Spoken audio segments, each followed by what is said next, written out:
Tamil matrimony ஆடி offer இப்ப membership எடுங்க, ஆடில ஃப்ரீயா யூஸ் பண்ணுங்க. பொதுப்பணித்துறை அமைச்சர் மாண்புமிகு ஆதவ் அர்ஜுனா அவர்கள் நேற்றைய தினம் உண்மைக்கு புறம்பான பல்வேறு தகவல்களை திராவிட முன்னேற்ற கழக அரசினுடைய சட்டப்பூர்வ நடவடிக்கைகள் குறித்து சொல்லியிருக்கின்றார். இந்தியாவிலேயே சிறந்த சட்ட அறிஞர்களை வழக்கறிஞர்களை கொண்டு வழக்குகளை சிறப்பாக நடத்தி வெற்றியை கொள்கிற ஒரே அரசு இருந்தது என்று சொன்னால் அது எங்களுடைய திமுக ஆட்சி தான். அந்த அளவுக்கு சட்டத்துறையில் அதிக கவனம் செலுத்தக்கூடியவர்கள் நாங்கள்.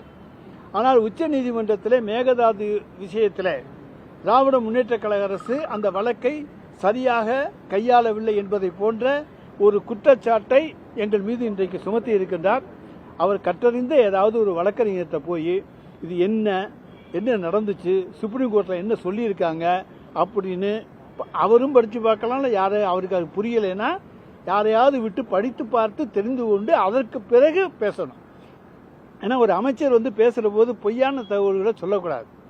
எங்களை பொறுத்த வரைக்கும் காவேரி வாட்டர் ட்ரிபியூனல் அவங்க என்ன பண்ணுறாங்கன்னா மேகதாதுவில் அணை கட்டுவதற்காக டிபிஆர் தயாரிக்க வேண்டும் என்று கர்நாடக அரசு கேட்கிறது. அதற்கு அவர்கள் சொல்லுகிற பொழுது நீங்கள் டிபிஆர் தயாரிக்கலாம், ஆனால் தமிழ்நாடு அரசினுடைய எதிர்ப்புகள் இன்றி டிபிஆர் வரணும், தமிழ்நாடு அரசு எதிர்க்கக்கூடாது அப்படின்னு சொல்லி ஒரு உத்தரவு போடுறாங்க.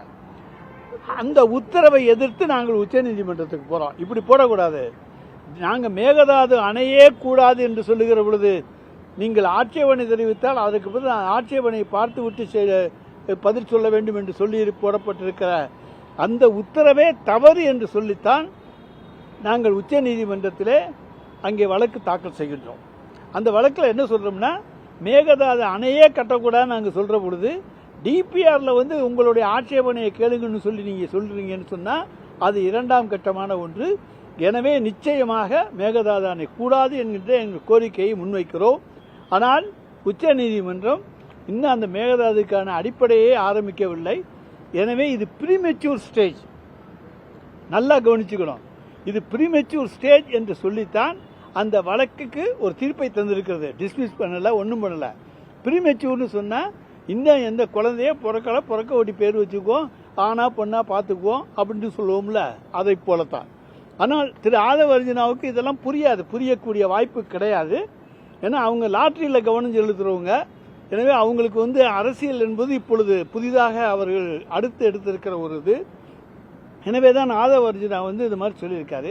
இதில் மேகதாது அணையில் டிபிஆர் கட்டக்கூடாது என்று நாங்கள் சொல்லிவிட்டு இப்பொழுது மீண்டுமே நாங்கள் என்ன சொன்னோம் என்று சொன்னால் மேகதாது அணை கட்டப்படக்கூடாது, அதற்காக ஒரு ட்ரிபியூனல் நியமித்து அதை இது பண்ணுங்கன்னு சொல்லி சட்டமன்றத்தில் தீர்மானம் கொண்டு வந்த போது அதில் ஒரு திருத்தத்தை எங்களுடைய எதிர்க்கட்சி தலைவர் தருகிறார்.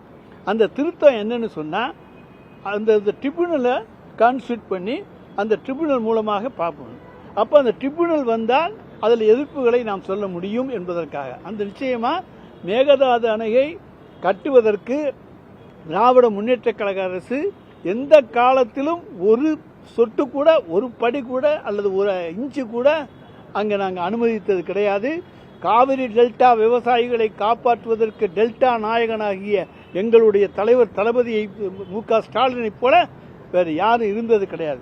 ஆனால் இன்னைக்கு கர்நாடகாவுக்கு பேச்சுவார்த்தைக்கு போவதற்காக ஏதாச்சும் ஒரு சாக்கு வேணுமே, அதுக்காக திமுக அரசு சரியாக சட்ட நடவடிக்கைகளை எடுக்கவில்லை என்று சொல்லிவிட்டு சொல்லுகிறார்கள்.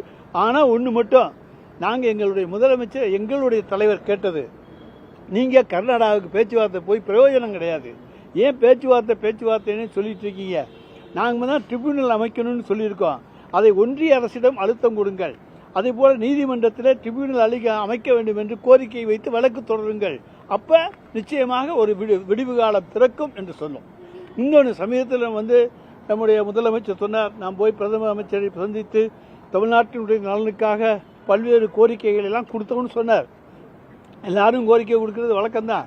ஆனால் அவர் கோரிக்கை கொடுத்ததிலே மேகதாது அணைக்காக அந்த திட்டத்திற்காக நீங்கள் ஒரு ட்ரிபியூனலை அமையுங்கள், இந்த பிரச்சனையை தீர்த்து வைப்பதற்கு நாங்கள் சட்டமன்றத்தில் தீர்மானம் ஏற்றியிருக்கிறோம், ஒரு ட்ரிபியூனல் அமையுங்கள் என்று கேட்டு கடிதம் எழுதியதாகவோ அல்லது நேரிலே போய் கேட்டதாகவோ நிச்சயமாக அது ஒரு சிதம்பர ரகசியமாகத்தான் இருக்கிறது.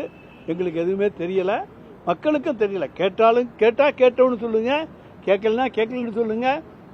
பட்டும் படாமலும் இருக்கக்கூடிய ஒன்றுதான் அந்த விஷயம் என்பதையும் அவர் சந்தித்ததில் இருக்கிறது என்பதை நான் தெரிவித்துக் கொள்ள கடமைப்பட்டிருக்கின்றேன். அடுத்து அவர் என்ன சொல்றாரு, சட்டமன்றத்தில் சொல்ற போது ஆதவ அர்ஜுனா உமாபதிங்கிற வழக்கறிஞர் பற்றி சொல்றார், ஒரு மிக சிறப்பாக சொல்றார். ஆனால் இப்போ அவர் மேலேயும் குற்றம் சொல்றார். ஆக முன்னுக்கு பின் முரண்பாடு இதனுடைய மொத்த உருவம்தான் தாவேகா. அதில் எந்த விதமான தவறும் கிடையாது. எதுவும் சொன்னீங்களே ஒரு முயற்சி இதை ஒரு அரசியலாக்காம ஒரு மக்கள் ஒரு மாநிலத்தினுடைய ஒரு வாழ்வாதார பிரச்சனையில சுமூகமான முடிவு எடுக்கிறதுக்கான ஒரு முயற்சி எடுக்கிறதுல என்ன தப்பு அப்படின்னு கேட்கறாங்க. அதாவது ஒண்ணு ட்ரிபியூனல் அமைக்கிறதுல என்ன தப்பு? அதாவது கர்நாடகா மாநிலம் ட்ரிபியூனல் அமைக்கிறதுல என்ன தப்பு? அதுக்கு ஒப்புத்துக்கிறதுல என்ன தப்பு? அது யாராச்சும் ஒரு பொதுவான ஆள் தான் வரப்போறாங்க, ஒரு ஓய்வு பெற்ற நீதிபதி தலைமையில் தான் அமைக்க போறாங்க. பாரபட்சம் இல்லாமல் தான் நடக்க போகுது.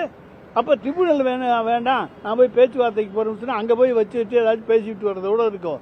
இது வரைக்கும் நிறைய பேச்சுவார்த்தைகள் நடந்திருக்கின்றன, எதிலும் ஒரு தெளிவான இது கிடைத்தது கிடையாது. வேணா ஒன்று போயிட்டு வர்றது ரீல்ஸுக்கு உதவும். ஒன்னே ஒன்று சொல்றீங்க, தீர்மானத்துல திருத்தம் கொடுத்தது எதுக்கு திருத்தத்தை ஏற்றுக்கிட்டாங்க, அவங்க ட்ரிபியூனல் வேணாங்க எங்கேயும் சொல்லல. ஆனா ஒரு பேச்சுவார்த்தையை மேற்கொள்றதுல என்ன சிக்கல் இருக்கு, அதுல என்ன தவறு இருக்குன்னு கேக்குறாங்க. என்னன்னு சிக்கல் இருக்கு? சரிங்க, தீர்மானத்தை ஏத்துக்கிட்டீங்கல்ல, அது மேல என்ன நடவடிக்கை இந்த அரசு எடுத்திருக்கிறது? ஆளுநர் உரையிலே தான் அந்த தீர்மானம் அந்த திருத்தத்துலாம் வந்துச்சு. எவ்வளவு நாளாச்சு? என்ன நடவடிக்கை எடுத்திருக்கீங்க? அதுக்கப்புறம் எதுக்கு பேச்சுவார்த்தை?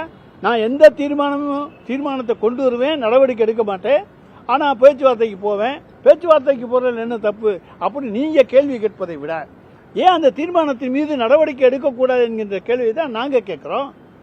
நாங்க பொதுமக்களுக்கு தானே கேட்கிறோம். அங்க டெல்டா விவசாயி காஞ்சிக்கிட்டு இருக்கா, அவனுக்காகத்தான் கேட்கின்றோம்.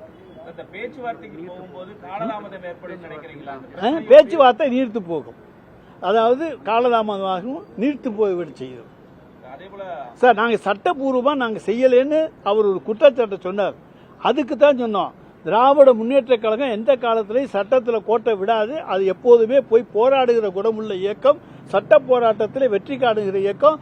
நாங்க ஆரம்பத்தில் சட்ட போராட்டம் நடத்திக்கிட்டு வந்திருக்கோம், உச்ச நீதிமன்றத்தில் நடத்தியிருக்கோம், எந்த எதிர்ப்பான தீர்ப்பு வாங்கல.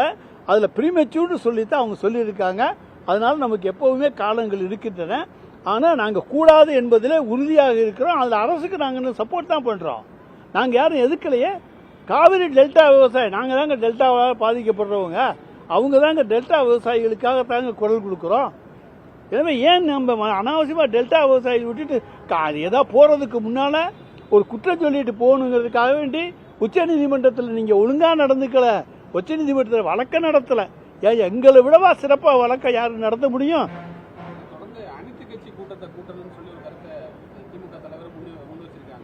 நல்லா அதெல்லாம் நீங்க தாவேகா அரசிடம் கேட்க வேண்டும்.